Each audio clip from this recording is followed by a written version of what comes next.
The 2022 Farm Conservation Challenge and Chough Awards had dozens of entries and celebrates the strong role farmers play in protecting and encouraging the Isle of Man's rich biodiversity. Organised by the Isle of Man Farming and Wildlife Advisory Group, the awards celebrate our farming community as the guardians of our cherished natural landscape, recognising that they successfully combined commercial farming with conservation initiatives. Liz Charter was Government's Senior Biodiversity Officer before she retired. I asked her about what she enjoyed about judging.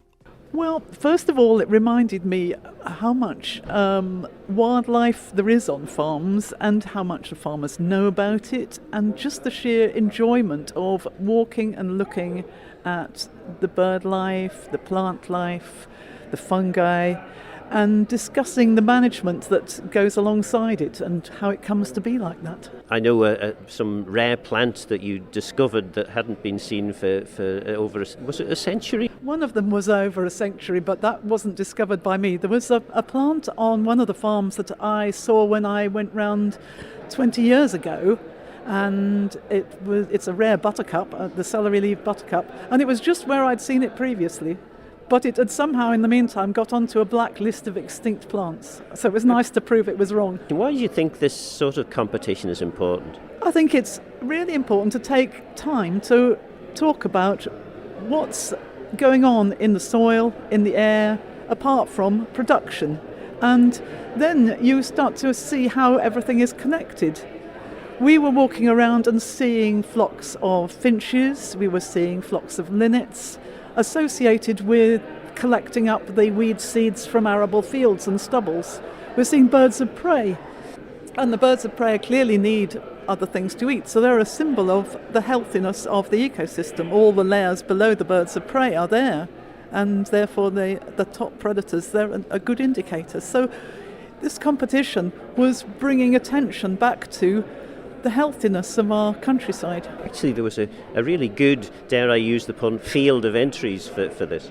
Well, it's a partnership between DEFA, the Wildlife Trust, the FWAG, that has pulled this off. It's the success of having an agri-environment scheme again, having the partnership with the wildlife charity, and having good quality advice coming from them.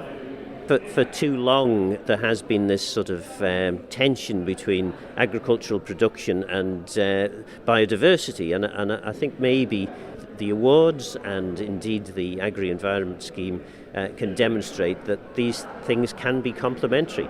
Of course, they have to be complementary. After all, the wildlife is providing endless free services for farmers in pest control, in circulating organic matter in the soil.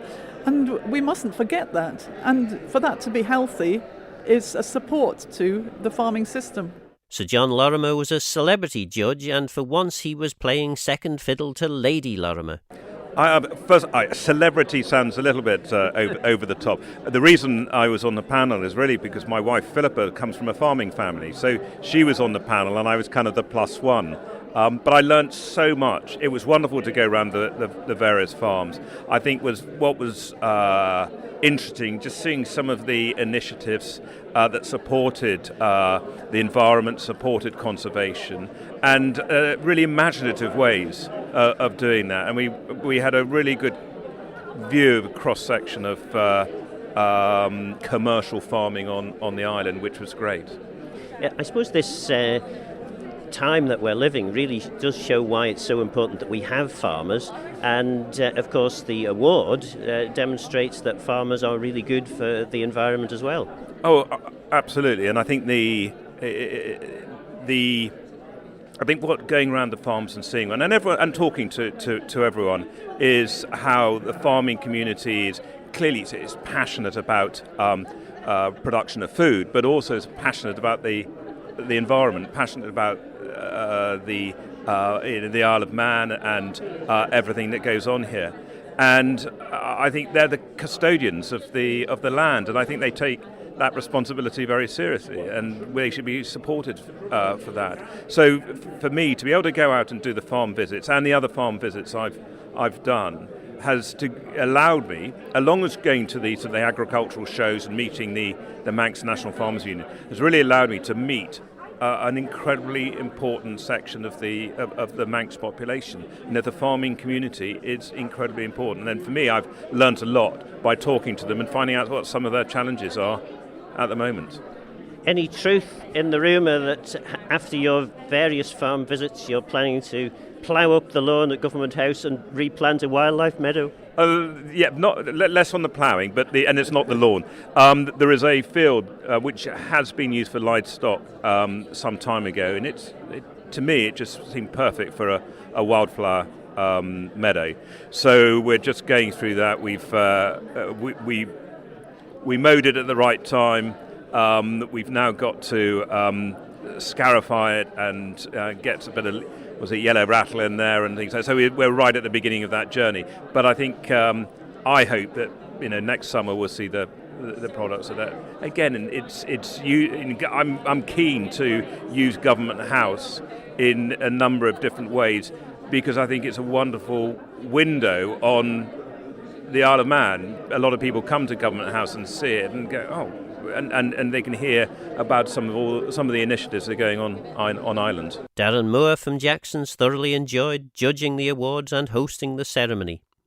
Absolutely, it's been absolutely fantastic from start to finish, culminating in today in this award ceremony. It's just been brilliant to have everybody here. It's been a great afternoon, and in terms of what everybody's doing out there, phenomenal. It is, as I said earlier, on a complete inspiration. And yes, Jackson's, we look forward to completely further committed and engaging for all things community and environmental and farming and our relationships with these guys moving forward. It's brilliant. You had the opportunity of visiting all these farms. It is fantastic the work that they're doing around the countryside, isn't it? Yeah, it is, without exception. All different shapes and sizes of farms and different types and different histories. It is just staggering and, as I say, quite inspirational in terms of what we can all learn off the resolve and the way in which these guys are going about, not just using traditional methods, but innovating for the future and how they're going about it. It's just tremendous. Yeah, well, again, these guys deserve the best. They were so hospitable and warm when we were able to visit their farms. I wanted to try, on behalf of Jackson's, to reciprocate today, so we've been able to clear out our Porsche Centre of some nice cars to create that environment and reciprocate and deliver a lovely experience for everybody to come here today. So it's been fantastic to be able to host it here, really superb. Manx National Farmers Union President Ian Parsons and Vice President Murray Kringle are encouraged by the recognition the awards give, but are concerned for farmers' futures. Ian Parsons, you're about to give us a speech. What are you going to say? It'll be very short. Just welcome everybody here, and it's nice to showcase some of the environmental benefits that come off the back of Manx farming. We're here to produce food, but also there's a lot of environmental benefits which today showcases. And I think sometimes there is this sort of conflict, or there feels like there's a conflict between production and the environment. That doesn't. Well, what I'm hearing is that doesn't necessarily need to be the case. No, certainly not, and especially here in the Isle of Man, we still do have a very traditional type of farming with mixed types of cropping, sort of managed wetlands, the uplands, so whilst producing food, there's real environmental benefits off the back of it. And Murray Kringle, I understand you've been providing habitats for geese? Yeah, I'm providing a habitat for quite a few hundred geese. And they look well flying in, Phil, to be fair. In the morning there's a good sight when it comes in and plenty of noise, but they're certainly hungry. Are we going to have to start rediscovering some of the old methods that allowed for even more wildlife-friendly environments? I think, yes, certainly that does need to be explored as well, but I think we need to appreciate as well food security and food production is going to be a real issue going forward. I think, for the first time in generations, we're going to start seeing food shortages in the UK between droughts in Europe, the Ukraine situation. So, as an industry, we also have that need to produce food as well. And do you think that the strategies that are in place at the moment are sufficient to allow that the Isle of Man to be food secure? No. We welcome the fact that the agricultural strategy is getting looked at again at the moment. but it certainly does need to be changed to fit in with the way food production is now and with the massive input costs that farmers are facing. And obviously, as an island, we have an obligation to try and be as self-sufficient in food as we can. And Maury Kringle, then the agri-environment scheme, I mean, it seems to be being well received around the island. What would you say is the advantages of that scheme? The environment scheme is starting to work in a bit now. I have to say that lots of our farmers yet are probably behind where they were support-wise a few years ago, and hopefully we can find ways of rebalancing that, because with costs the way they are, it's got to balance up. Yes, hopefully it'll work in the end. A few tweaks here and there, hopefully we'll get there, but we can't have some guys left well behind. It just doesn't work.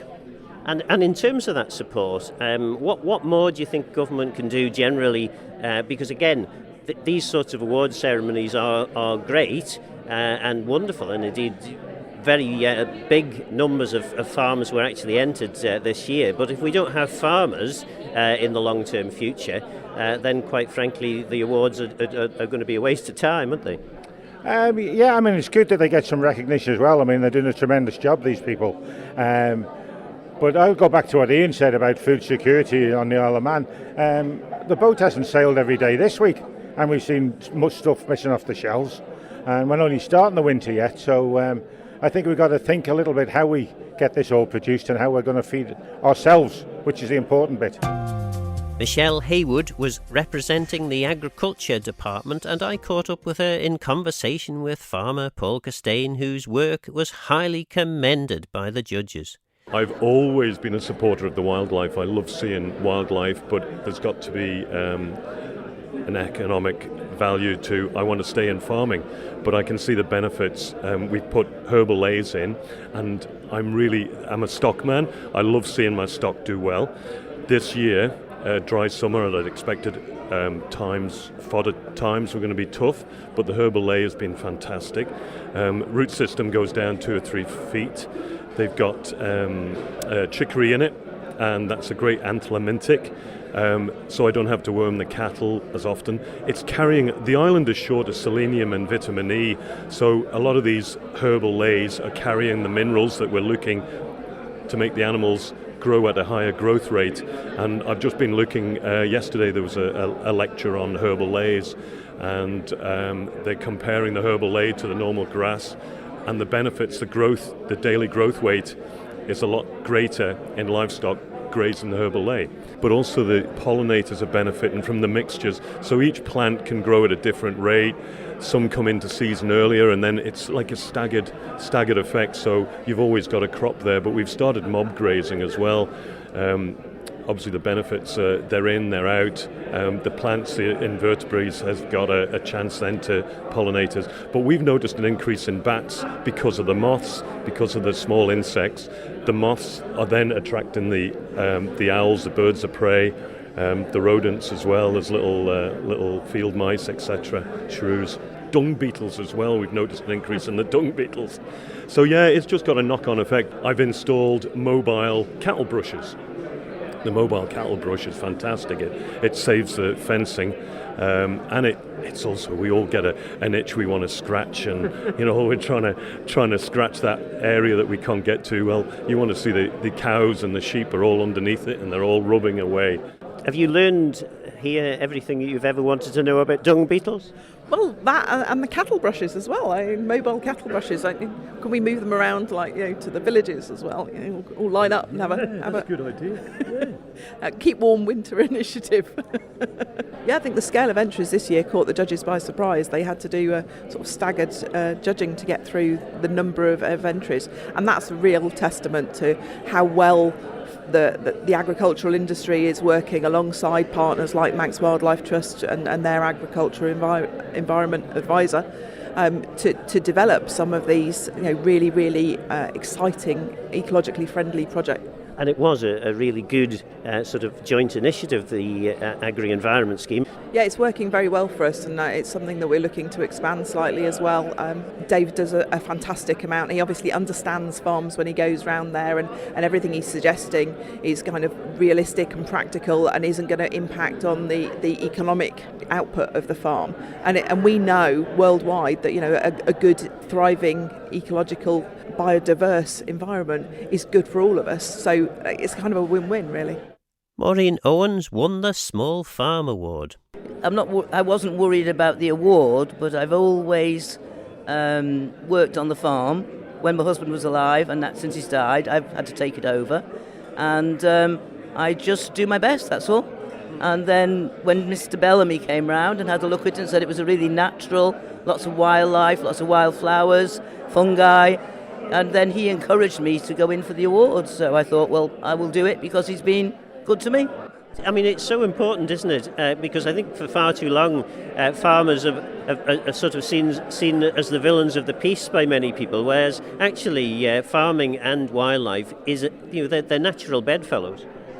Well, they are starting to get that way a bit more now, but 15, 20 years ago they weren't, because my kind of farming, which is just like not putting a lot of things into the farm, like fertilizers and insecticides, all that kind of thing, was not really treated as being commercial. Now, I understand for the larger farmers it has to be done, but I think that if you can manage without using all the chemicals, then I just think that's better. George Ratcliffe from Ballakissack won a special award for dedication to conservation. He told me where he started off farming. Like I was Ballacrinkle on the St Mark's Road, that's over 90 years ago. And wonderful, those days it was absolutely fantastic growing up at the time, 1930, it was a wonderful time growing up. The world has changed now, it's a different world altogether. And of course back then there was no such thing about thinking about working with the environment and working with wildlife, because it was there. It was all there. I mean, the way we were farming, the environment grew with it. It was an absolutely wonderful time. And the farm at Ballakissack, what is it? I mean, what do you like particularly about the farm? Presumably, it'll give you wonderful memories of the past. It certainly does. Like, I mean, it's the layout of the farm. Like, we've got it spreads and it goes into a valley where the sand burn runs down to the bottom end of it. Like. And obviously the judges thought a lot of it. Certainly one of the judges said that if ever there's a farm visit, really you must go and see Ballakissack. Yeah. Well, very pleased with that, very chuffed to hear somebody saying that like that. But I mean, farming has changed. Well, I was growing up in the war years. Like, I mean, farmers were appreciated those days, but it seems to be now they're, well, the food comes in on the boat and we don't matter that much. Yeah. That's what it is. That's what is up with it now, like. And that's a big worry, isn't it? It is a big worry. Yeah. And someday, I mean, they've got to get the act together now before it's too late. There's going to be a crunch time, and maybe it's not far off. Yeah. Because a lot of farmers are really struggling at the moment, aren't they? Struggling at the moment, and I mean, who could buy a farm today? I mean, when my father bought my farm in 1954, it was 130 acres, and it cost him £4,050. What did you get for that sort of money today? You'd hardly get a field for that. Well, half a field probably. Yeah. Well, maybe a garden. Well, thanks very much again for all that you do for the biodiversity in the island. Well, and that's it. It's a wonderful little place, like, but it's not the place it was when I was growing up. Like, it's changed that much. Yeah. Well, let's hope that it can regain some of the beauty and the wonders that it used to have. I mean, there was a charm about it in my younger days, but a lot of that has disappeared now. Just disappeared. The winners of the Large Farm Award and the overall Chough Award were farming brothers David and Robert Cool. I caught up with them on their farm at Ballagorn in Arbury. You must be very chuffed with this tremendous award. Yeah, very happy indeed. It's an honour to win it. We weren't expecting it at all. I think it's just our overall approach and willingness to adapt to the changes that are facing us, and the sort of general wildlife that we're finding around now is it is very pleasing to see. So. I think they like the way we manage the hedges. We trim the hedges on a biannual or every 3-year cycle to try to keep them big, bushy. There's good places for wildlife in them. We integrate wetlands. We've got a wildlife corridor right down through the middle of the farm. And because of rotational grazing, we've always got different sward lengths around, so the wildlife have always got a habitat to be able to move around. And the other thing, of course, that you're particularly fond of is the dung beetles. Yeah, they are. They're a very beneficial insect. Only really discovered them ourselves earlier this year. They've got huge benefits to agriculture, huge benefits to wildlife. They're just a generally beneficial insect. They break down dung, take it down into the soil. They dry the dung pats up quicker, which will reduce the methane emitted from them. I think there's a good bit of work being done to test how efficient that is. They're getting the nutrients into the soil where the roots of the plants can get to them quicker and easier. They're raising the organic matter in the soil, which is allowing the soil to hold more carbon, which in this day and age is going to become more important. They're also getting rid of fly larvae. They carry a little parasite with them which kills fly larvae, so reduces fly burden on the farm. And because they dry the dung pats up so quick, they can also be reducing the worm parasite burden on the farm as well. And you're also planting trees on the farm, aren't you? Yeah, we are, and we're looking at more and more beneficial species that can be. There's a wildlife benefit and also a benefit to the agriculture. There's certain types of trees, for instance, walnut and eucalyptus that can provide fly repellent capacity, which can also help us reduce chemicals that we have in the past used to control fly burdens, etc. And of course the other thing with trees is particularly when we're getting these longer or hotter summers, this provides good shelter for the cattle as well. Yeah, they do provide excellent shelter, and in conjunction with the hedges that are around it, it does make those weather incidents easier to manage from where we can put the animals to provide them with the best shelter on different days. I think any farmer enjoys the great benefits that of the environment you're out in. It's you can't help but be moved by the birds and the flowers and all the beauty of nature. But you've also got to make a living as well. It's not the easiest of times, is it? No, it isn't, and there are considerable challenges. If we were to look at fertiliser, you kind of 18 months ago you could have got a 26-ton load for approximately £7,500. You're now looking at north of 25,000 for that same amount of fertiliser. So actually looking at how we use that, how much of it we use. In this last year we've reduced our fertiliser usage by over 30%, and in the next 12 months we're looking to reduce that even further. And as far as the farm is concerned, any particular projects, or is it just carry on doing what you're doing, which is obviously doing the power of good? There's obviously the tree planting project. We've just started to introduce multi-species swards. I think we'll start to use a few more of them to give us drought tolerance and to give us a reduced nitrogen requirement as well. Just lots of things really to try to reduce our reliance on external inputs. I think it's important that we thank Paul and Hilary for how well they've organised this and brought this all together. And the sponsors from Jackson's here, Darren in particular, he's put a lot of work in alongside Paul and Hilary to put the event on here today, and also their fellow judges, I think 5 or 6 others that come round and judged. They're given their time and they've given us quite a lot of good feedback as well. So thank you very much to all of them. It was a really good celebration of an important side product of the way in which Manx farmers manage the countryside. We live in quite turbulent times, and it is hard not to feel some concern when we hear farmers who play such an essential role in keeping us alive telling us they can't afford to continue producing the food on which we all rely. Don't forget this programme is available as a podcast on Manx Radio's website. For now though, I'm Phil Gorn, Goramayo. Thanks for listening.